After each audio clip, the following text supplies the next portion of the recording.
Que la grâce du Seigneur Jésus-Christ, l'amour de Dieu et la communion du Saint-Esprit soient avec vous tous. Amen. Nous voulons méditer brièvement la lecture de l'Ancien Testament du prophète Ésaïe. L'Éternel dit encore à Achaz, « Demande pour toi un signe à l'Éternel ton Dieu. Demande-le, que ce soit dans les plus extrêmes profondeurs ou les lieux les plus élevés. » Achaz répondit, « Je ne demanderai rien, je ne provoquerai pas l'Éternel. » Ésaïe dit alors, « Écoutez donc, membres de la dynastie de David, est-ce trop peu pour vous de fatiguer les hommes pour que vous abusiez encore de la patience de mon Dieu? Voilà pourquoi c'est le Seigneur lui-même qui vous donnera un signe. La Vierge sera enceinte, elle mettra au monde un fils et l'appellera Emmanuel. » Voici l'évangile du Seigneur. Veuillez vous asseoir.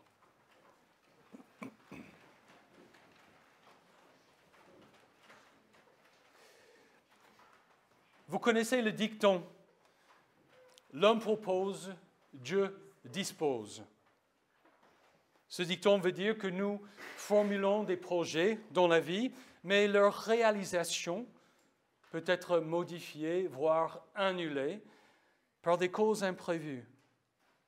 Ce dicton ne se trouve pas dans la Bible, mais il ressemble beaucoup à Proverbe 19, 21, entre quelques autres. Il y a dans le cœur de l'homme beaucoup de projets, mais c'est le plan de l'Éternel qui s'accomplit. Bref, quels que soient nos plans et nos projets, en fin de compte, c'est le plan de Dieu qui s'accomplit. C'est pourquoi nous prions que ta volonté soit faite sur la terre comme au ciel. Là, nous demandons à Dieu de nous faire connaître sa volonté et de nous accorder le vouloir et le pouvoir de l'accomplir dans notre vie. Mais nous n'avons pas toujours le désir de connaître et d'accomplir la bonne volonté de Dieu. En fait, très souvent, à la place de « l'homme propose, Dieu dispose », nous devrions dire « Dieu propose, l'homme s'oppose ». Nous venons de lire un bon exemple de cela. Plusieurs siècles avant Jésus, le roi Achaz se trouvait dans une situation ingérable. Achaz était le roi de Juda, le petit royaume du sud. Les deux rois d'Israël et de Syrie voulaient s'opposer à la superpuissance de l'époque, la Syrie. Pour cela, ils voulaient que Juda se joigne à eux pour faire une coalition. C'était comme si la France et l'Allemagne voulaient obliger la Suisse à se joindre à eux pour former une coalition contre la Russie. Achaz ne voulait pas se joindre à cette coalition contre la Syrie et avait très peur, en fait, de ces deux autres rois. Il a donc proposé de faire appel au roi d'Assyrie lui-même pour le sauver des mains des rois d'Israël et de Syrie. Mais ça, c'est vraiment jouer avec le feu. Dieu, lui, voulait faire autre chose. Il a envoyé le prophète Ésaïe pour dire à Achaz de ne pas craindre les deux rois d'Israël et de Syrie, qui n'allaient pas détruire Juda, et de ne surtout pas faire alliance avec la Syrie. Achaz était le descendant du roi David. L'Éternel voulait le sauver. Aussi, Ésaïe lui dit de ne pas craindre, de croire seulement. Non, en fait, il n'a pas dit de croire seulement, mais de demander un signe qui confirmerait la parole de l'Éternel. Demande pour toi un signe à l'Éternel ton Dieu. Demande-le, que ce soit dans les plus extrêmes profondeurs ou les lieux les plus élevés. Quelle invitation! Demande n'importe quel signe. Combien de fois dans la vie? Avons-nous demandé un signe à Dieu? Ou du moins, avons voulu lui en demander un, afin d'être assurés de sa volonté? Pas besoin de quelque chose de grand, juste un petit signe pour nous assurer que nos projets aient son approbation et son soutien. En effet, c'est ce désir qui pousse les gens à toutes les formes de divination.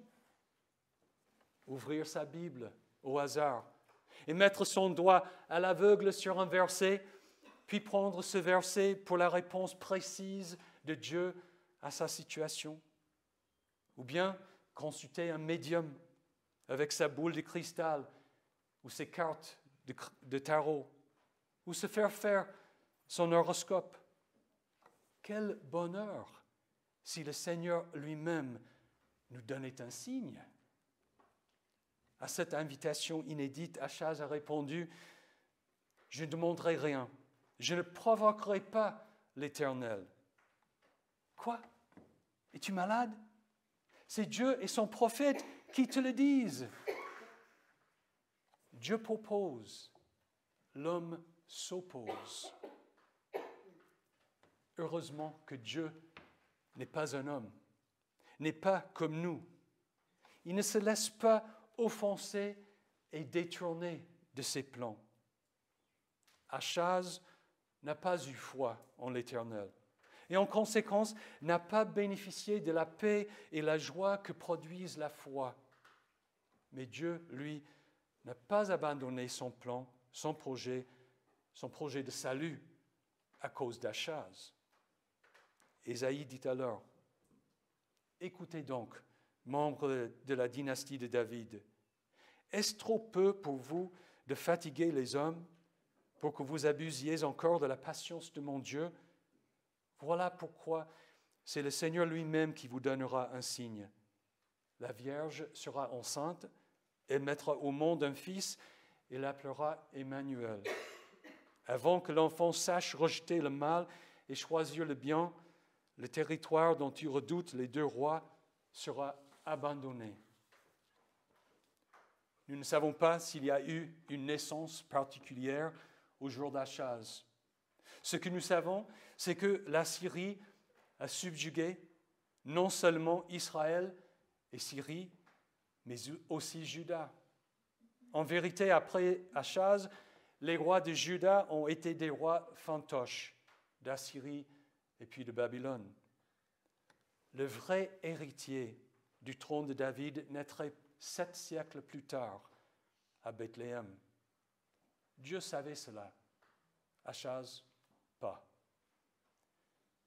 Dieu propose, l'homme s'oppose.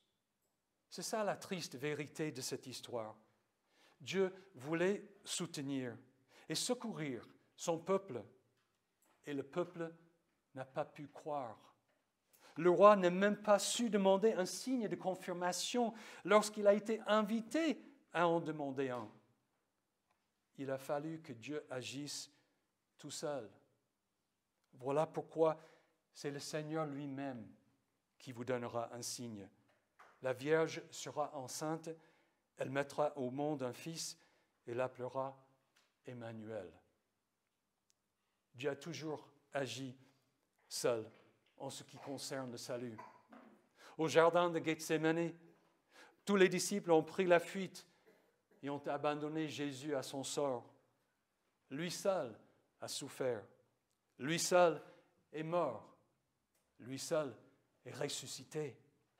Pourtant, il a fait tout cela pour nous. C'est le Seigneur lui-même qui vous donnera un signe. La Vierge sera enceinte, elle mettra au monde un fils et l'appellera Emmanuel. Emmanuel signifie Dieu avec nous. Achaz n'a pas cru que Dieu était avec lui. C'est souvent aussi notre cas.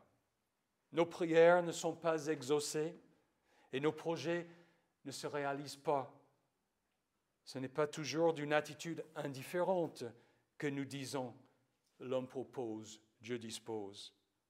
C'est parfois d'une attitude de déception et d'incrédulité. Pourquoi? Parce que nous ne cherchons pas à connaître et à accomplir la volonté de Dieu, mais la nôtre. Il nous faut repenser le proverbe. Il y a dans le cœur de l'homme beaucoup de projets, mais c'est le plan de l'Éternel qui s'accomplit. Justement, c'est le plan de l'Éternel qui s'accomplit. En l'occurrence, la Vierge a conçu et a donné naissance à un fils qui s'appelait Emmanuel, Dieu avec nous, et aussi Jésus, l'Éternel sauve. En fait, le signe que Dieu a donné à Achaz n'était pas pour lui seul, mais pour nous tous. La naissance d'Emmanuel, de Jésus, est le signe pour toute l'humanité que Dieu est avec nous. Il ne faut donc pas ignorer le signe qu'il nous a donné et accompli, car ce signe est la preuve de sa bonté envers nous. Il est la preuve que Dieu a accompli notre salut. Achaz n'y a pas cru. En fait, il s'est opposé à Dieu en faisant une alliance avec la Syrie. Bien plus tard, les Romains et les Juifs se sont opposés au plan de Dieu.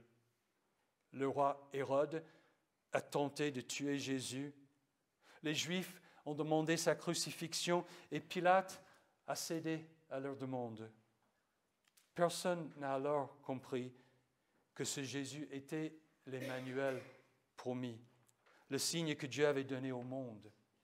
Et du coup, personne n'a eu part à la réalisation du salut du monde. Dieu seul, Père, Fils et Saint-Esprit, l'a accompli. Ça, c'est une très, très bonne nouvelle pour vous et pour moi. Notre salut est l'œuvre de Dieu seul. Tout dépend de lui, rien de nous. Il ne peut pas être détourné de son objectif et ne peut pas échouer. La naissance de Jésus en est la preuve. Sa résurrection, son ascension et le don du Saint-Esprit en sont d'autres preuves. Malgré l'ignorance et le rejet de l'homme, Jésus est venu. C'est pourquoi nous avons une assurance absolue qui reviendra comme promis pour nous apporter la vie éternelle. Nous sommes en quelque sorte, et cela tous les jours, à la place d'Achaz ou à la place de Joseph et Marie. Dieu annonce ce qu'il va faire et nous devons y croire. Si nous y croyons, nous avons la paix, même s'il y a une armée qui nous menace. En fait, nous n'avons plus de raison de croire qu'Achaz ou que Joseph et Marie ne l'avaient. C'est parce que le signe, la Vierge sera enceinte, elle mettra au monde un fils et l'appellera Emmanuel, a été accompli. Matthieu nous la raconte. À son réveil, Joseph fit ce que l'ange du Seigneur lui avait ordonné et prit sa femme chez lui. Mais il n'eut pas de relation conjugale avec elle jusqu'à ce qu'elle ait mis au monde un fils auquel il donna le nom de Jésus. Ce signe demeure. Quoi qu'il se passe dans votre vie ou dans le monde, rien ne change ce signe, ni la promesse dont il est la garantie. C'est comme votre baptême. Vous ne pouvez pas vous débaptiser. Ce que Dieu vous a promis par ce signe demeure, à savoir le pardon des péchés et le don du Saint-Esprit. Ce sont les dons de Dieu qui vous accordent la justice, la paix et la joie. Les cadeaux que nous allons donner et recevoir à Noël vont sans doute nous réjouir.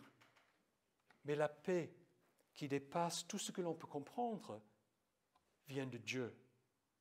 Alors, n'oubliez jamais le signe immuable, car accompli, que le Seigneur lui-même nous a donné. La Vierge sera enceinte. Elle mettra au monde un fils et l'appellera Emmanuel. Que la paix de Dieu, qui dépasse tout ce que l'on peut comprendre, garde votre cœur et vos pensées en Jésus-Christ pour la vie éternelle. Amen.